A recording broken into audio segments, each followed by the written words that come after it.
So, welcome everybody to episode number 3, Friday, December 12th, 2025, to the iLearn Illuminators Forum. Today, we have a spotlight on new immersive technologies that emerged in 2025 around immersive experiences and some key ethical questions and issues that arrived because of these new affordances and capabilities. And I'm so excited that this week we've got a friend. I've been a big fan of her work for quite a long time. We have Dr. Kat Schrier, a professor and the director of the Games and Emerging Media program at Marist University. Hi, Kat. Hi everyone. Thanks so much for having me. This is really exciting. Oh, me too. And thank you for joining our Discord and helping us to scan and surface all the immersive learning tech and trends for 2025. Really great to see you there too. So, yeah. So I guess the the Illuminators Forum. We're only on episode 3, so not everybody knows all of what it's about, but this is part of the Immersive Learning Research Network's state of XR and immersive learning effort to surface all of the things that happened over this year, 2025, and shine a light, illuminate uh, those trends to piece them together in our collective effort for our state of XR. This is such a rapidly changing and converging field. So these snapshots are really great, and the Illuminators Forum is our weekly effort to sort of publicly stay accountable, talk to some of the experts out in the field, and get everybody excited about the collective work that the Immersive Learning Research Network is doing in this area of the future. So, yeah, today we've got this global spotlight on ethics and purposeful collaborative efforts. They kind of go hand in hand very well. Um, and like I said, really excited that Kat Schreier is here with us today. She is an expert on games and the meaningful learning that comes from games and sort of the ethical decisions that go into the design and the use and the impact of games. So welcome, Kat. How are you? Um, Thank you. yeah. So you've been such an excellent voice in this area. Do you want to maybe just tell everybody just a little bit about some of the things you've been doing lately? Yeah, so I'm super excited to be here. I've been working on designing and researching games for over 20 years. Most of my work has been on games for social impact. So that could be that I'm making a game for history and understanding different perspectives. It could be some of the work that I'm doing right now in researching the use of an AI chatbot and Mhm. extending the learning as part of an ethics game called Quandary.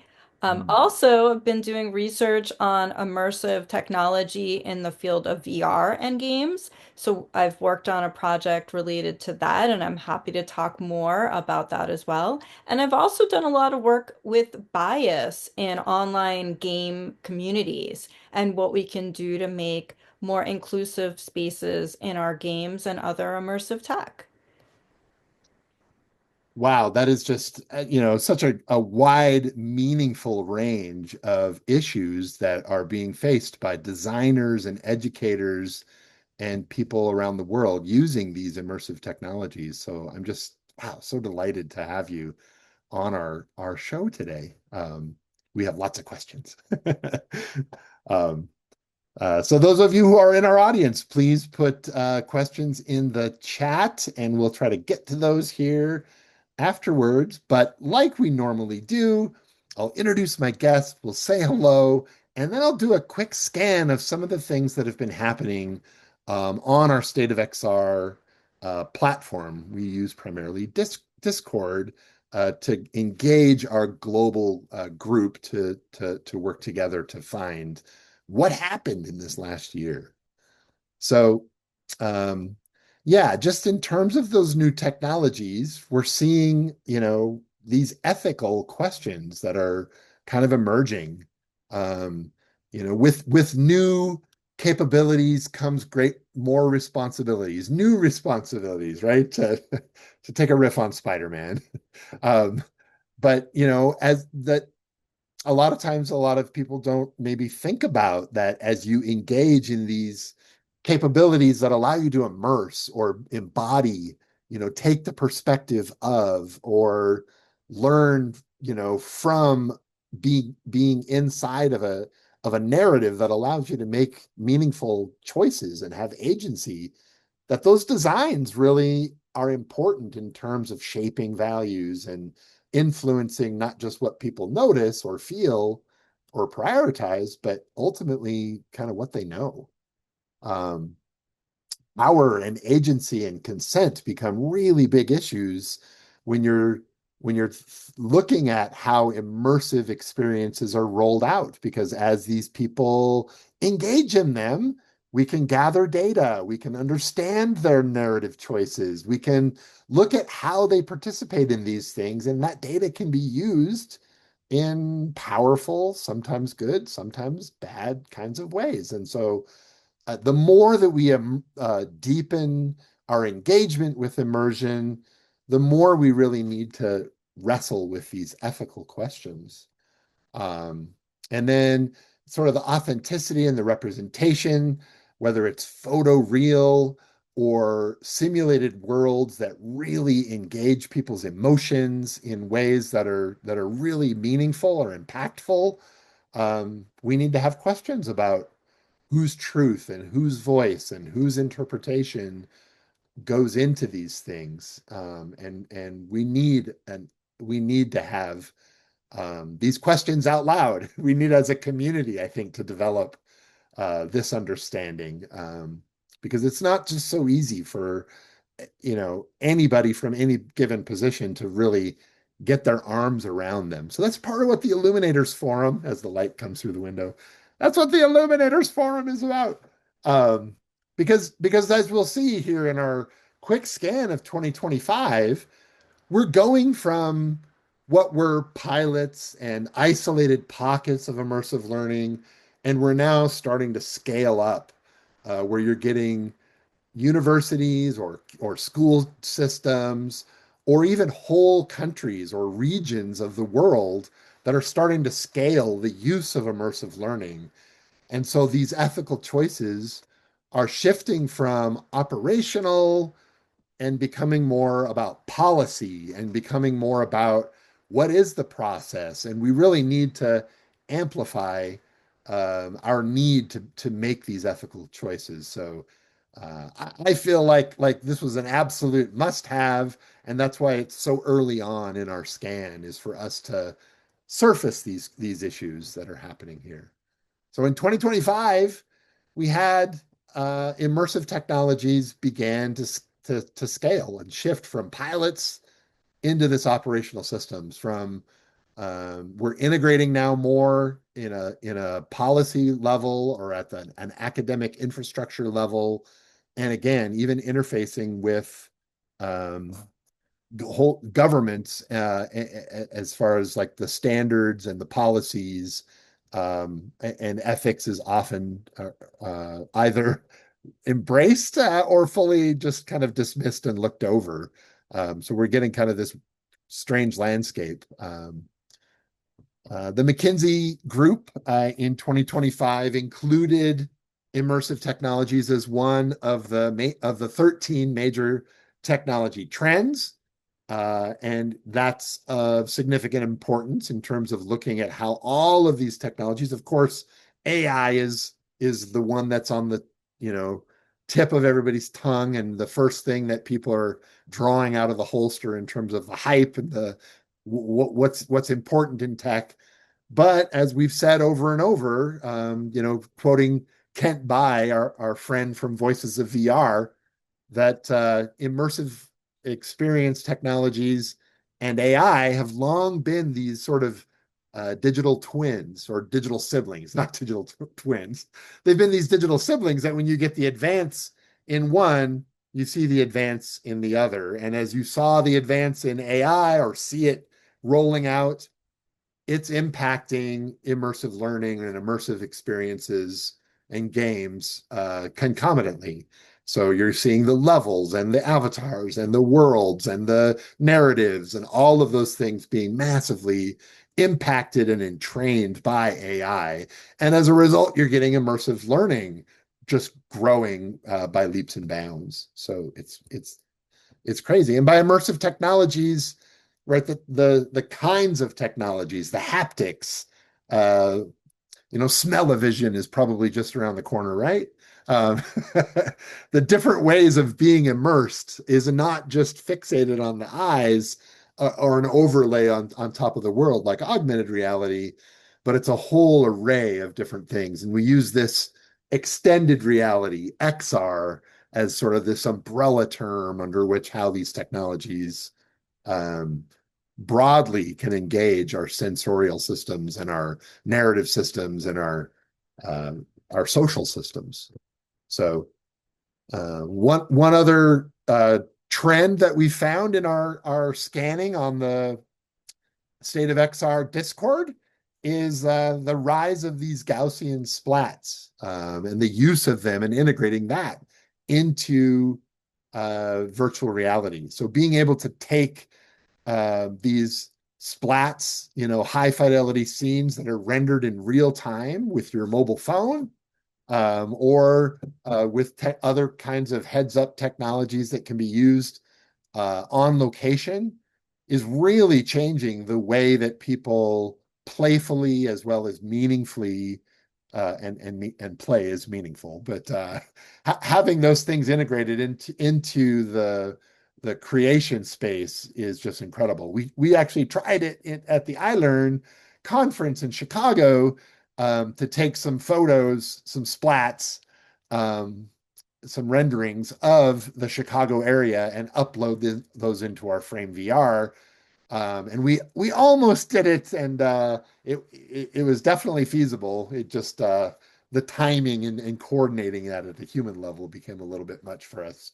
But it lowers those production barriers in a way that really allows for people to do them in real time. So you can capture these kinds of splats and playfully have people create and co-construct and making this technique is helping to optimize different constraints, looking at how we're positioning these in the engagement supply chain so that the XR experiences, the immersive experiences aren't just set, they actually are engaging people in real time as they're experiencing them.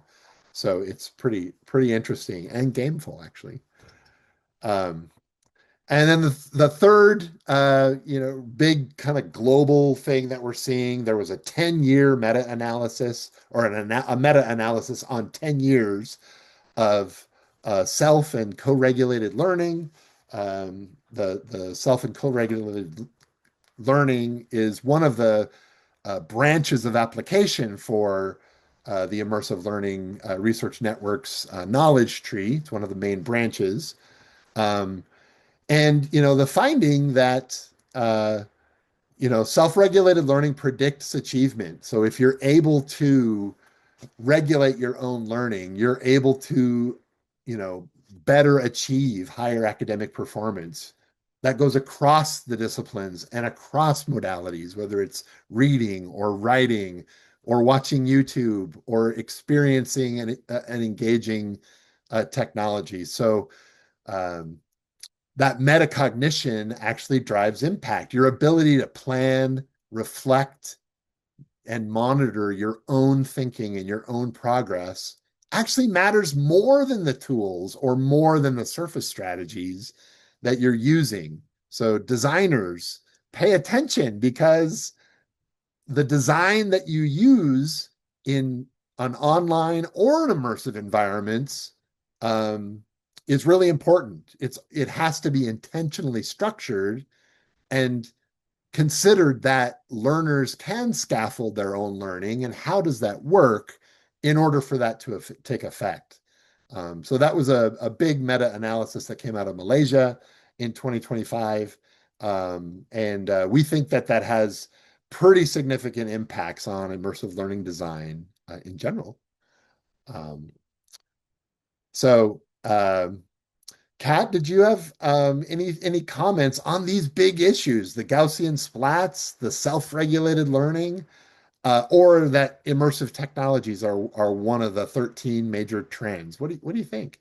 Well, I like frantically scribbling down all of this because I'm so excited by it. And I'm actually really, I mean, I'm not surprised by these being tech trends, but I'm really excited about the finding about self-regulated learning. I think it shows, for instance, the importance of kind of extending learning not just through the immersive technology, but around it, right? That context around it matters, right? How uh, they continue to reflect on what they've learned in an experience. So, for example, right now I'm working on a project where there's the game, right? This game that's been around for a while, actually, Quandary, which is an ethics game that's geared toward middle school and high school, but also used in higher education. And Mhm. we're extending it, right, in different ways. One is by creating a build your own episode. One is which is like you can literally build your own episode of the game, which is really exciting. Another one is through creating another episode about specifically AI ethics. But then the one that I'm researching specifically is on using an AI chatbot that tries to get you to do all of these things, like reflect on your decisions in the game. Like it'll literally tell you, "Oh, you decided X, Y, and Z. Why did you do that?" And like let's try to piece together what evidence was there or what, did you use different perspectives? Did you use different opinions, facts? What did you do to come to that solution? And Mhm. also, like, how might you have done it differently now that you've seen the consequences of your decision? And so it kind of like continues that really exploration. And we found that a majority of the people who have been using that chatbot are doing those things. Like they're doing the planning, the monitoring, the reflection, coming up with rationales for their decisions, the rethinking of the consequences and how they might have decided things differently, perspective taking, showing emotion, like all of those things they're doing like in that extended way so that they're doing some of it obviously in the game, like, and we're seeing that, but they're also extending that and this is like scaffolding them to do self-regulated learning. And I think that's really exciting. Wow, that really is. I mean, it sounds like, your theory of change on this, like they start playing the game and with Yeah. these capabilities baked into like you must get, some really promising, amazing results by the end of the Yes. game. They're really showing some different Mm-hmm. behaviors and reflections, cognition and behavior. Yeah, the game itself is very successful and effective, Yeah. and teachers have been using it quite a bit in their, all different classrooms, social studies and ELA, etc. But this is really promising as another way to continue the conversations and to get the students really thinking, okay, we didn't just do this decision and then went on with our day, but oh, I have to actually write something, Yeah. and the chatbot is going to have to like generate answers reflecting like kind of like scaffolding that thinking so that this kind of practice becomes second nature to them. Yeah. I can really see this becoming, the back and forth, the Yes. the embedded nature of this for people Right. personally to have just endless Right. adventures and self-learning Yes. activities and wow. Yeah. Maybe Like, because it 2026 could will be be. embedded in, you could think of a game or VR experience or any kind of immersive experience where you could have this like embedded friend, this embedded Mhm. NPC, this non-playing character that is continuing you on the adventures that you want to go on, the ways that you want to solve a problem, and it can co-explore with them, and it'll keep kind of generating new ideas, new possibilities, and kind of encourage you, incentivize you to really be thinking more deeply about why you're doing what you're doing in Right. that experience. Wow. So do you think it really has me going? Like Yeah, maybe, yeah, I know. maybe It's really exciting. what if 2026 is going to be maybe the year of personalized learning, like where it really Yes. busts out?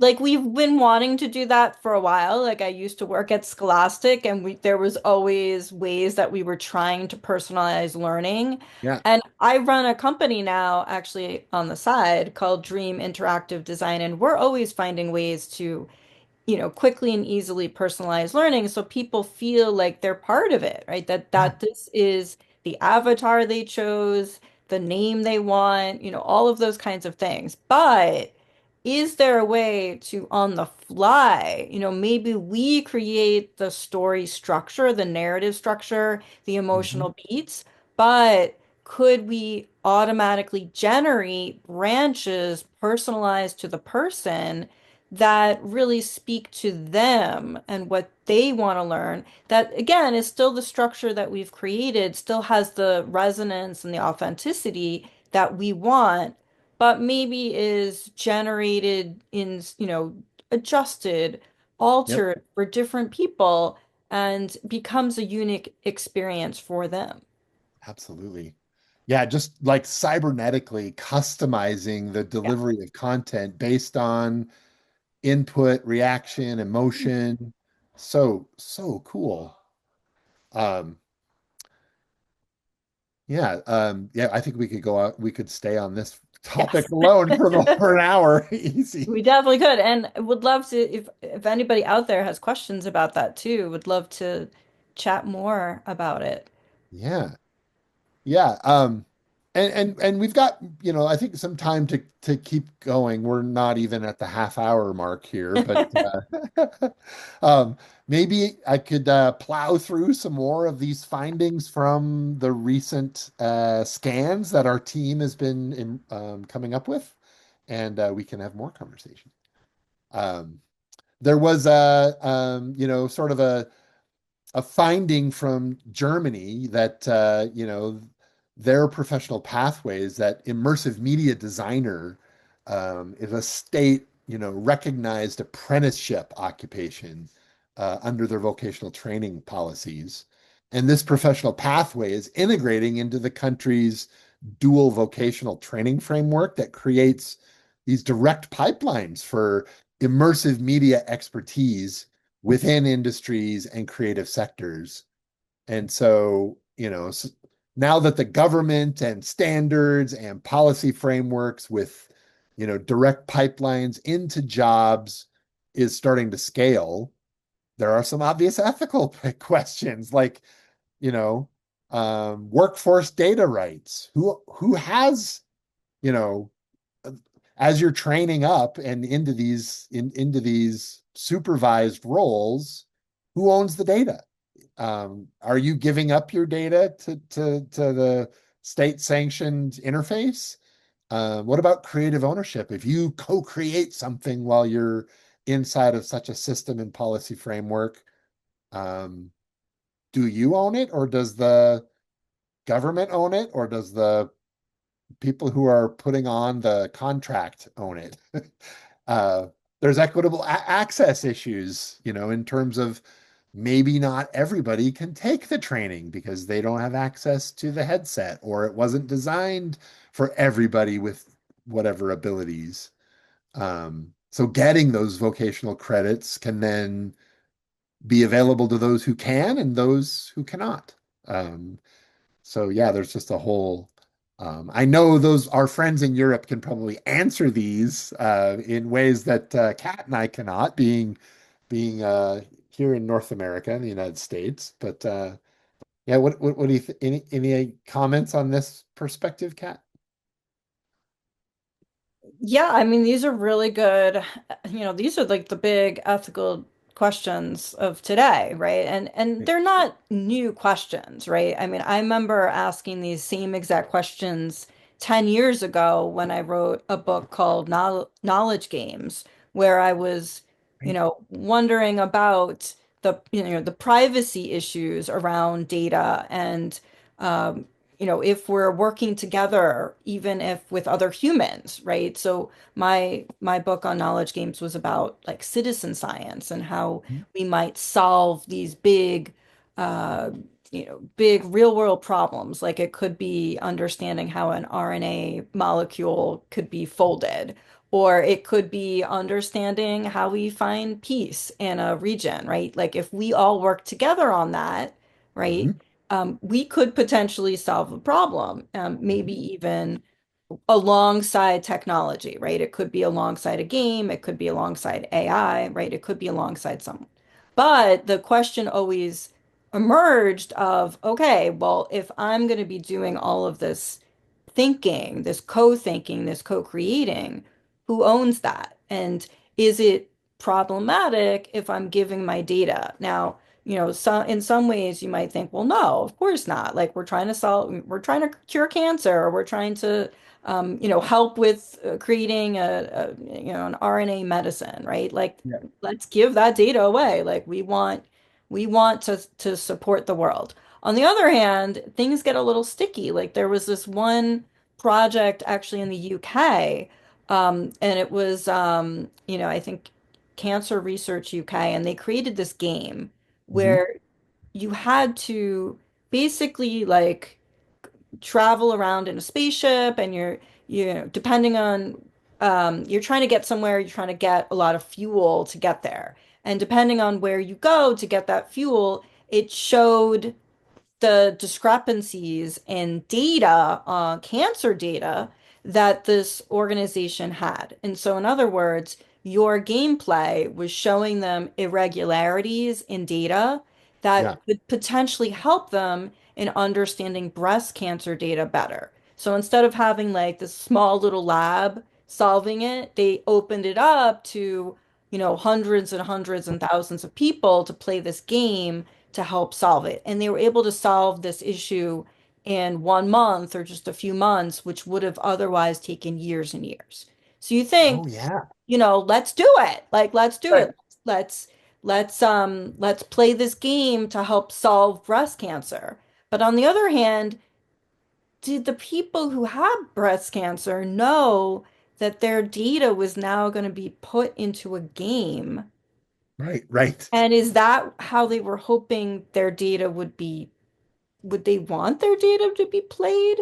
Maybe they would, because ultimately it collectively helps to solve breast cancer, helps to create new medicines. But on the other hand, maybe some people would be uncomfortable with like a spaceship going through their breast cancer, their real data, like their real pain. Yeah. This is real, um, you know, like terrible experiences that they've had. So I don't know. It's not always black and white what to do, even in things that you would think are clear cut. Now we get to a much more messy issue of co-ownership, where maybe you're co-creating with another human or alongside technology that a company owns. Well, now who's created this, right?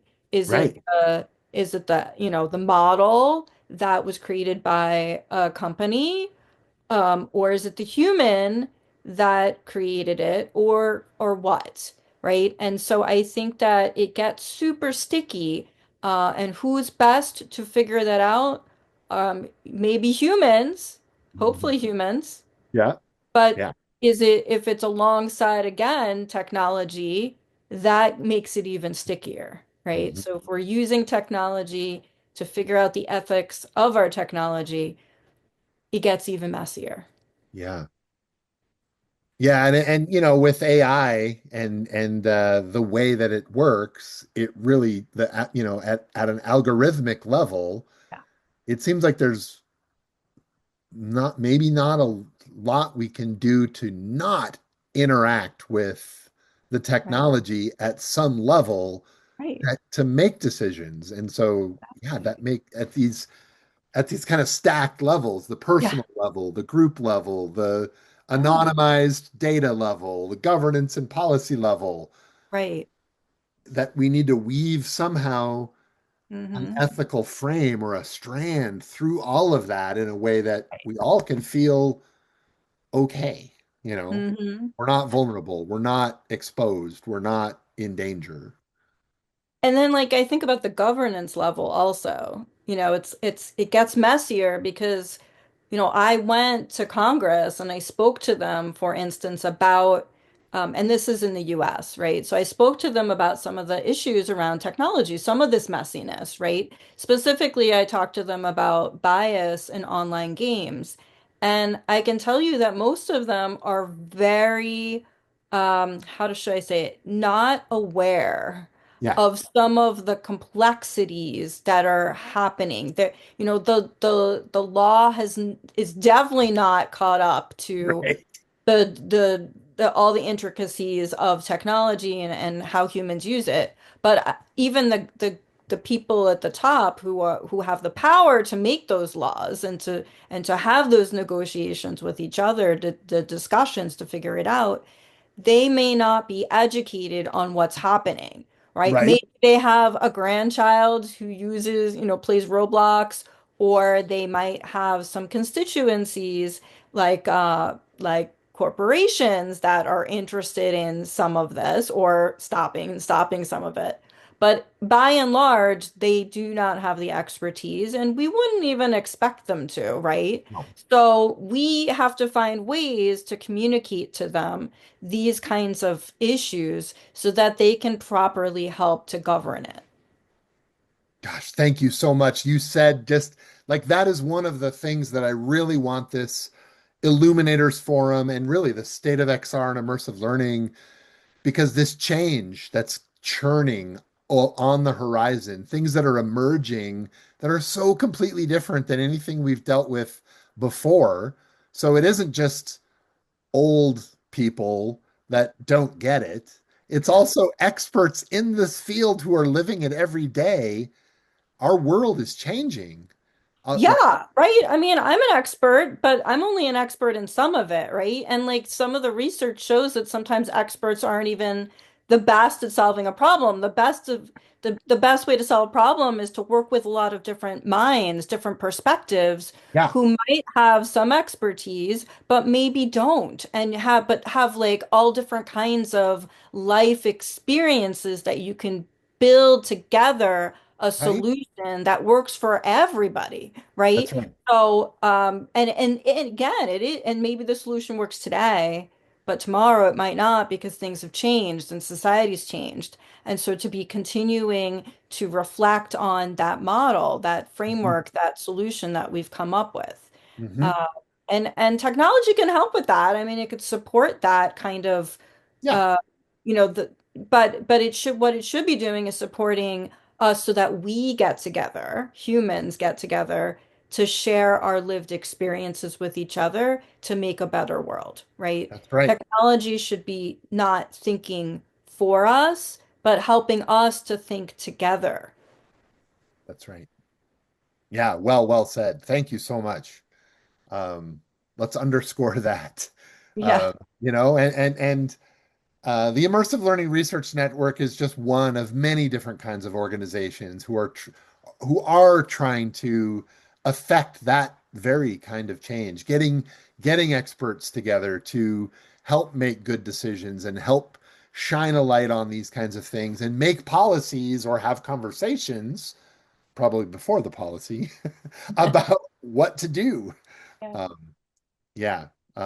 But yeah, it's a great pleasure to be able to collaborate with such, intelligent and heart-aligned Yes. individuals in this area. So, Yeah, I like what you said there about heart aligned. I think when I think about the future, actually, I think the next trend for 2026 is going to be that, right? That Yeah. we get back to just being and expressing and creating with our heart. Because Yeah. as we can see, I think that people are, how do I put it? Like there's almost like a backlash to AI slop, right? There's a Yeah. backlash Yeah. to creations that do not have that authenticity, that heart. And I Right. think the more that we can get back to us and being able to be our full selves and express that to each other, I Mhm. think we're going to feel more connected as a society. I think we are hungry for that. We really are. Fully. Yeah, that reminds me of, John Nesbitt's megatrends from the 1980s. He had like high tech was the big trend, the mega trend. But at the beginning, he always said there's a counter trend for, it's like for every action, there's an opposite and equal reaction. For high tech, the opposite was high touch. And so that was when like Build-A-Bear workshops were showing up in the mall and people could like go to these unique experiences to touch things and build things that were custom instead of mass tech adoption. It was high touch. And it seems like that's this anti artificial intelligence of, get rid of this goop that AI just keeps creating that's seems intelligent, but when you really look into it, is it really? It's just kind of a mess. Um, and that people really want like things that are authentically coming from real people. Um, that I like. There's kind of a tension between the trend and the counter trend. So let's Yeah, I totally agree with that. I think that, we go in cycles, right? Like you were saying, and I think that the next cycle will be that like high touch feel, real emotional authenticity. But hey, that smell-o-vision that you mentioned, yeah. that could, I could see it, that Yeah. that could be on the horizon. I think so. And that's going to change everything, right? Maybe we shouldn't have to smell everything. Or, anyways, another trend that we saw was, we're headed to Athens, Greece for our 12th annual conference this summer. And out of Greece, you're seeing, from some EU recovery and resilience facility funds, they have 23.7 million euros to modernize their program across 107 different archaeological sites and museums. So digital guides that are interactive, some virtual tours, and some immersive experience tools are enriching these cultural experiences. And you're starting to see that more and more. Different states are doing different initiatives. Countries are doing different initiatives. Um, Curriculum is coming out, for biology, et cetera. And as XR and interactive platforms are reshaping heritage and narratives, these issues of authenticity and interpretation, who owns those narratives, who's allowed to shape that narrative, and then, is that okay? Like, my personal work here in Montana has been a lot with some of the indigenous cultures and getting the stories from the elders of those communities. Many of them are thousands and thousands of years old, and they've always been told in an oral way. And now we're talking about and negotiating how do we move from oral story to multimodal story? And how does that happen in a way? So all these issues are not just real issues that need to be overcome in order for the thing to live, but they're real ethical, sticky issues that maybe haven't been, there's no established authority yet in terms of how to do that. So, yeah, what do you think of this little sticky bucket of wickets? I mean, look, this is how, I mean, so many things. So first of all, I love that you mentioned the indigenous aspect of oral storytelling into potentially virtual environments, including games. There's this and you it's really impactful. I have a close colleague, Elizabeth LaPensa, and she Oh created yeah. this game when rivers were trails. This beautiful game is about the Anishinaabe people who Mhm. are in probably not far from where you are, Jonathan. Right. Northern North America and Canada. Mhm. And it talks about the allotment acts of the 1890s in the US and when indigenous people were moved off their land. And it weaves in stories from uh, the indigenous peoples. And I was hanging out with Elizabeth LaPensa a few months ago at a BIPOC Games conference, and she had talked about this as a keynote there. Wow. And there was another person there who's also indigenous, and he was saying that when he played this game, he was crying. He was crying because it was the first time he had ever really felt like the stories that he heard growing up and the ways that he had, you know, seen his elders and his people. It was the first time he'd ever seen that in a game, in Yeah. a gaming playful, a play experience. And Right. how important that was for him. I mean, it really made this huge impact for him. And now he's gone into, working on research and games. His name is Tony. His last name unfortunately escapes me, but he's doing amazing work in really bringing forth indigenous games and immersive technology. And so I'm so excited that you mentioned that. Also, I'm excited about it because the first game that I ever made actually was this kind of game. It was an immersive augmented reality game based on the Battle of Lexington in the US. Oh, And so, yeah. back in Revolutionary War America, one of the first inciting incidents of that war was the Battle of Lexington, and Mhm. it took place in Lexington, Massachusetts. And I created this like a digital game, like a real world digital game Yeah. on a mobile device that you could play, and it gave you multiple perspectives on this issue. And the big question that still remains today, by the way, is who fired the first shot at the Battle of Lexington? And it was Mm. a learning experience for kids, and they had to kind of grapple with different evidence and perspectives and talk to different historical figures like Paul Revere and try to Yeah. figure out who actually fired the first shot and like really debate with each other at the end of the game. But they were actually in Lexington, Massachusetts, learning about it. And at the time, and by the way, this was over 20 years ago.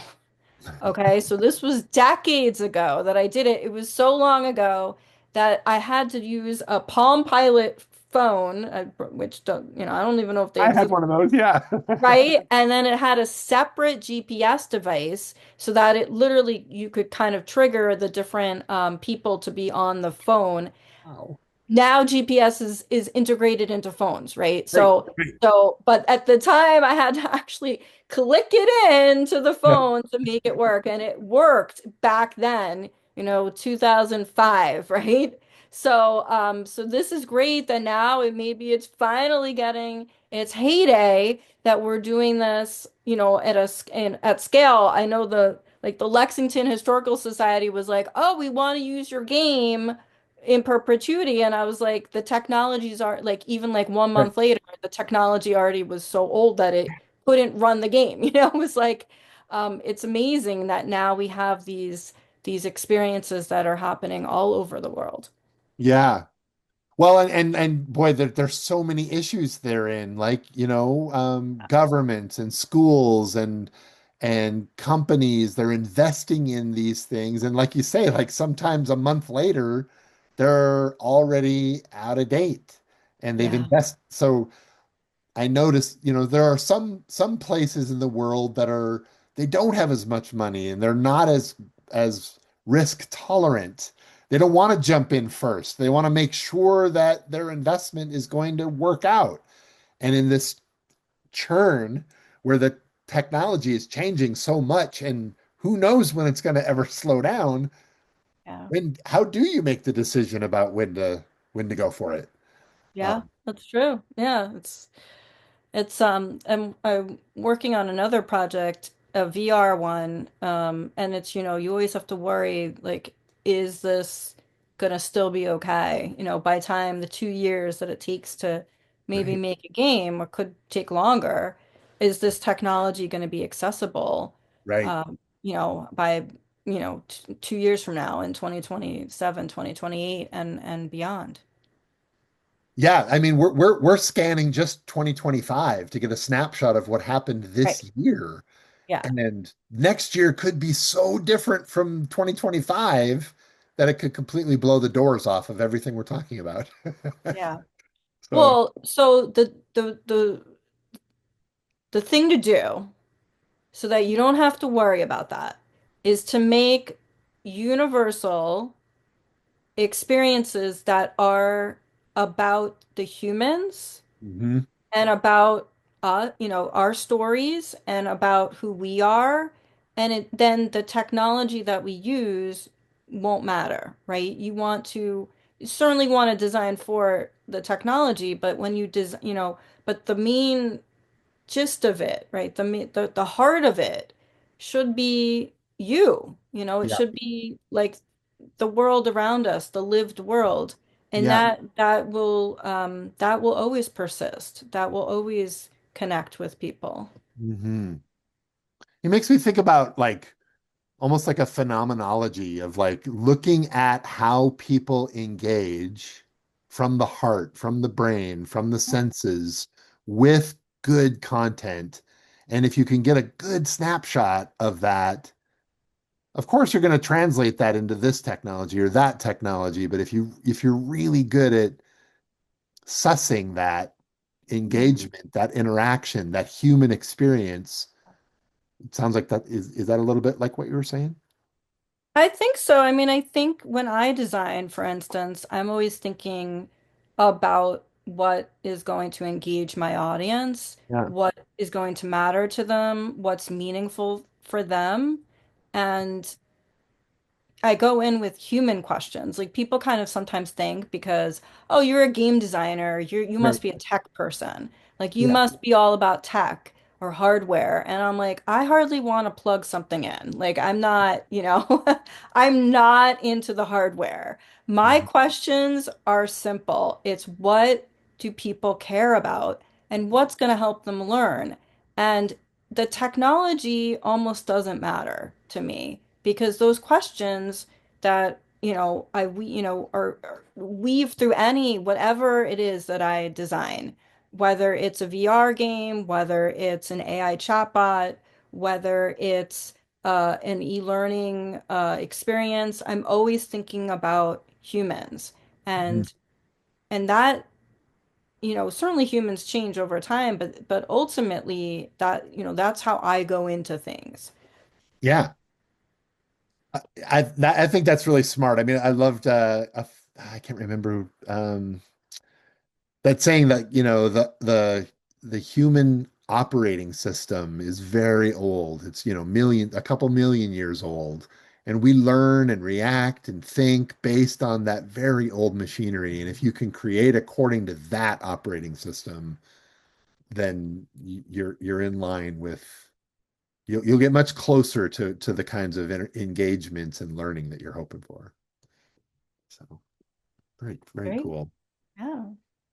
So I had just a couple more here. We're getting close to the top of the hour here, but I wanted to highlight in our scans that the country of Brazil has advanced this climate and environmental knowledge. Our colleague Eliana Schlemmer and her group at Re On Life really looking at kind of not just going into the immersive experience like a game or a headset or augmented reality, but really kind of integrating this into a framework that embodies digital life on your mobile phone, headsets, engagement out in the quote unquote real world, getting out into the field and being close to nature, and sort of weaving all of those things into um, a socio-technical experience.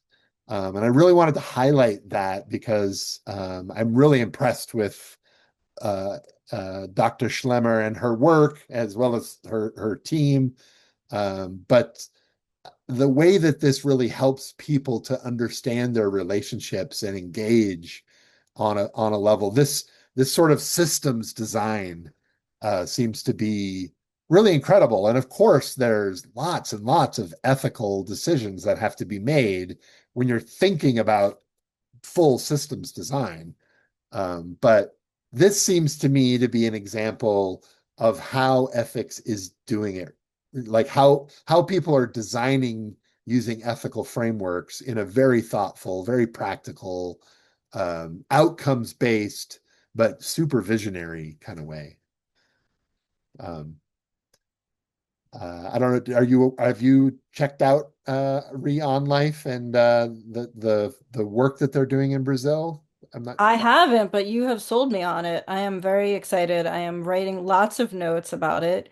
I love this idea of systems thinking specifically because I think, I talk about humans and how I design for humans, but I'm designing really for the system of the human interacting with each other, but also with technology and other parts of the environment, right? So it could be a teacher, it could be the actual lived environment, right? Like I was saying with Lexington, Massachusetts, which is a place, it's a place where we can, where we live, right? Our physical being, and so I'm glad that this work and is out there. It's wonderful.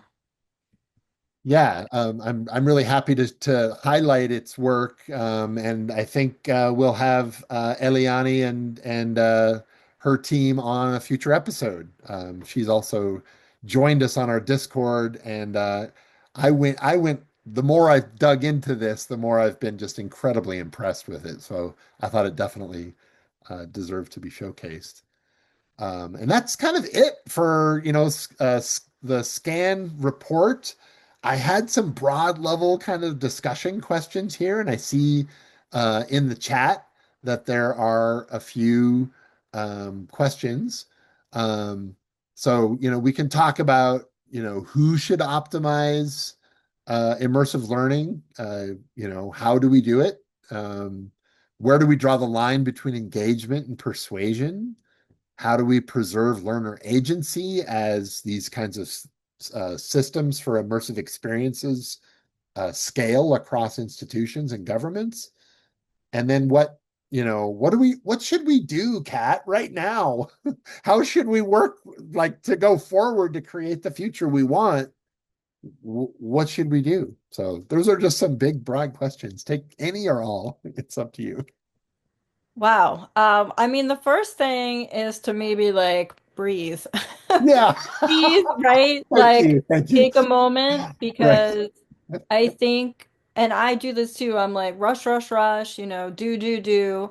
And I think maybe taking moments to reflect, Mhm. to take stock of what's been happening, Right. and to have these kinds of discussions. I mean, to start before we lose the picture, right? We gotta start making these decisions. That Mhm. said, whatever decision we make to collectively today might change tomorrow, right? Right. So I think it has to be like an ongoing communication about Mhm. how do we make sure that these are ethical systems that we're engaging in. Mm. Yeah. Yeah, thank you. That's really good. I'm really hoping that we can continue our discussion and that you'll continue to help us lead in these key areas. Definitely. Yeah. I mean, I think, look, ultimately, if we're creating something, we want it to scale. Like, we want to have global impact. We Mhm. want people to be part of our experience. Like when I make games, like for instance, instance, Dream Interactive Design, we make a lot of games and e-learning for the WHO, for the World Health Organization. And like we want everybody to be able to participate in this.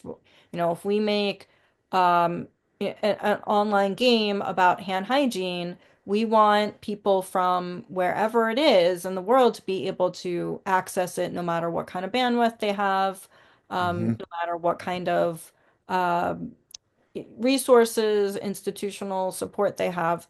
And so but it's a challenge because we want it to be accessible, um, but we also want it to be bespoke in a way, like to really like be like individual, have an individual, have it be immersive and exciting and engaging, have it be individually, meaningful, but also Right. have it be accessible on a big scale, right? And not That's right. everybody has like a fancy laptop, and I don't even have one. I don't have one Yeah.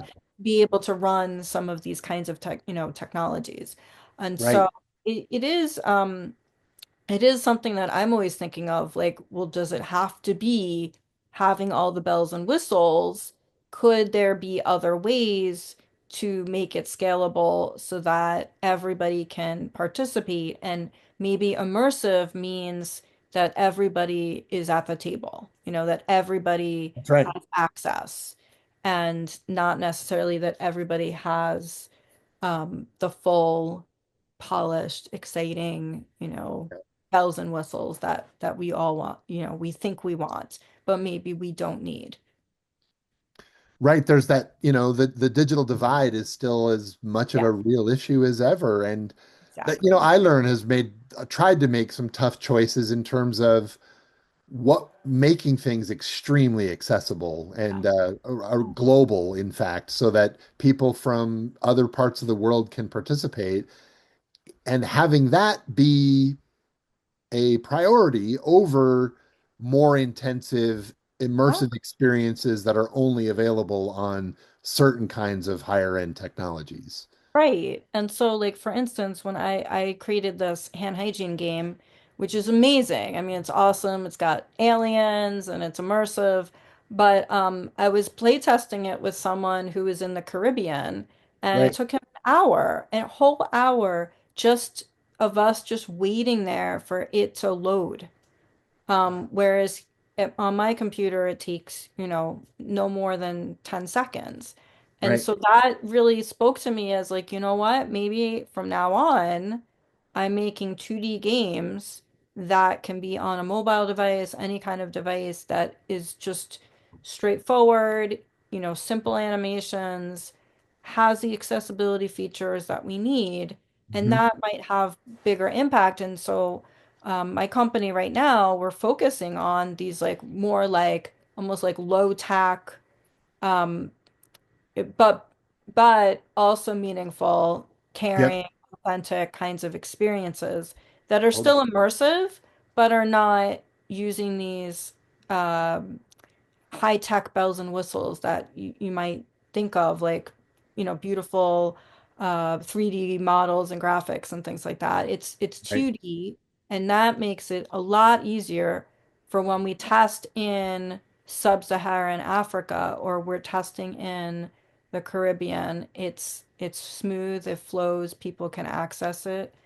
From rural America, it's fine. It works. And that to me is more important than Yes. having this like, you know, beautiful, walkable environment.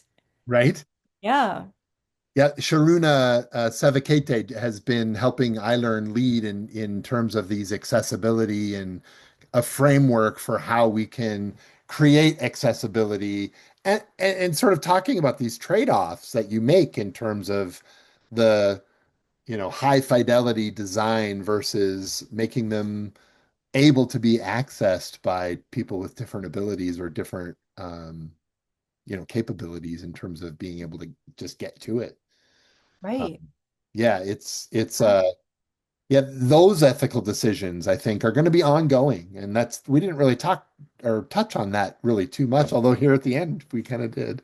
So, Well, I mean, it's also like different kinds of tech literacy, right? So some right, people right, haven't played an immersive game before. They haven't done anything with immersive tech, except maybe something on, quick in their on their right. web browser. And so we have to design for that, right? We have to design for Absolutely. people who have all different kinds of tech understanding, and I see it when I'm playtesting.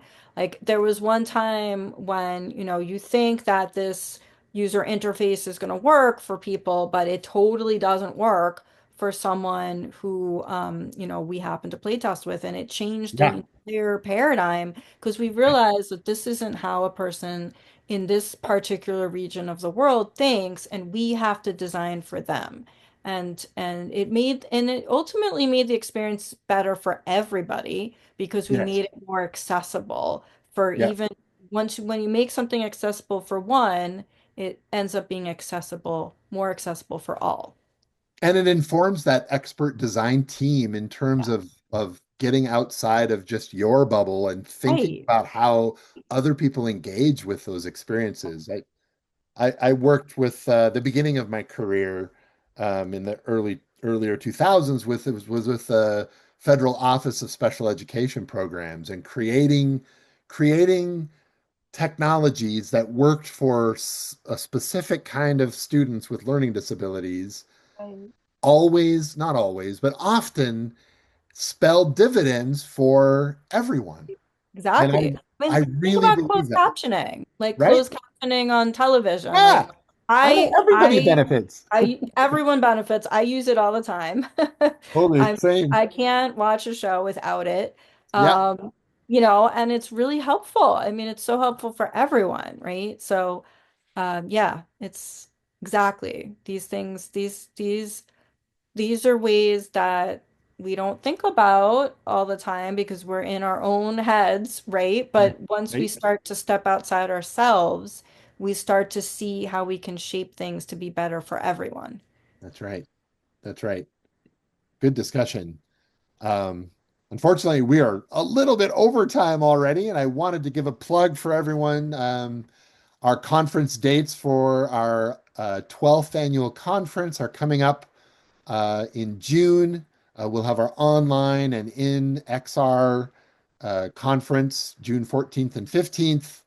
And then after like about a week's break, we'll be all meeting in Athens, Greece. So there's just a little bit of time for people to submit their immersive learning, education, and design um, presentation proposals. So please take a look at that. And then next week, Friday, December 19th, we are excited to invite Jennifer Samaniego to the stage, and she does incredible work in Ecuador. She's the iLead chapter for our Ecuador geographic chapter, and she does a lot of incredible work that we're excited to share with you. So tune in next Friday, and I want to say again, thank you so much for coming and speaking with us about these issues, Kat. And I am super excited to see you on Discord and talk with you some more. Thank you. Thanks so much for having me. It's been amazing. And I'm so happy to connect with anyone out there who wants to chat more about any of these issues.